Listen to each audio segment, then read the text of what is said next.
Welcome to my new episode of story Thursday. मैं हूं doctor अशीत जालोई, आपका डेस्टिनी डॉक्टर। गए 30 वर्षों से मैंने हजारों लोगों को मेरी ZPR टेक्नोलॉजी द्वारा 10x ग्रो करने में मदद की है। आज का शीर्षक है जो खो गया उसके बारे में क्या सोचना। दोस्तों, आज मैं आपको एक ऐसी कहानी बताऊंगा जिसे सुनने के बाद आपको लगेगा कि कुछ लोगों की सोच कैसी होती है, यानी कि उनको कितना भी अच्छा मिल जाए लेकिन वह अपने बुरे का साथ नहीं छोड़ता है। एक समय की बात है, एक बार एक राजा बहुत ज्यादा खुश था और अपनी खुशी को जाहिर करने के लिए उसने अपने राज्य का दौरा करने का सोचा। उसने अपने साथ कुछ सिपाहियों को लिया और वे चल पड़ा। राजा जगह जगह जाता और लोगों से उनकी समस्याओं के बारे में पूछकर उनके समाधान बताता।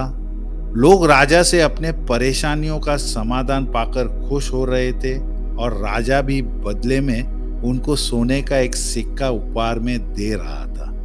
देखते देखते काफी समय बीत गया। राजा लोगों की सुनवाई कर रहा था और लोगों को उपहार दे रहा था। तभी उसकी नजर एक भिखारी पर पड़ी।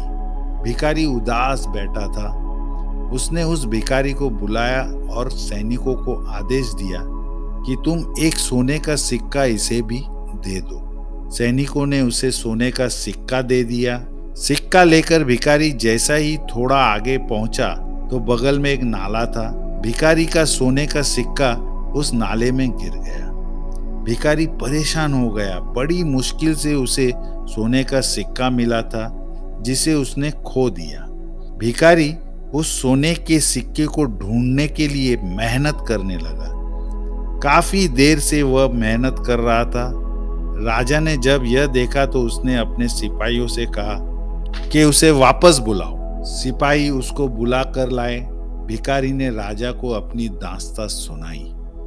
राजा ने कहा, ठीक है, तुम अपना समय बर्बाद मत करो, मैं तुम्हें एक और सोने का सिक्का देता हूँ। भिखारी सोने का सिक्का लेने के बाद वापस वही पहुंच गया और नाले में सिक्का ढूंढने लगा। एक बार फिर राजा ने उसे बुलाकर कहा, सोने के सिक्के को ना ढूंढो, और उसे सोने का एक और सिक्का दे दिया। यानी राजा ने टोटल 3 सिक्के भिखारी को दिए, जिसमें से 2 उसके पास थे और एक सिक्का उसने गवा दिया। लेकिन 2 सिक्के अपने पास होने के बाद भी उसका पूरा ध्यान उस गुम हुए सिक्के पर ही था। तो दोस्तों, आप भी समझ रहे हैं ना कि ये कहानी हमें क्या बताना चाहती है।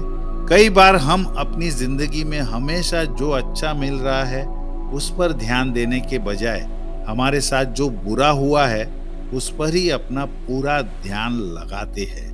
हमें हमेशा हमारे पास जो कुछ भी अच्छा है उसके बारे में ही सोचकर ग्रेटफुल रहना चाहिए और हमेशा खुश रहना चाहिए। अगर ये वीडियो आपको पसंद आया हो तो इसे लाइक, शेयर और सब्सक्राइब जरूर कीजिए और नोटिफिकेशन बेल आइकन को भी दबा दीजिए। फिर मिलेंगे अगले एपिसोड में। मैं हूं डॉक्टर अशीत जालोई, आपका डेस्टिनी डॉक्टर।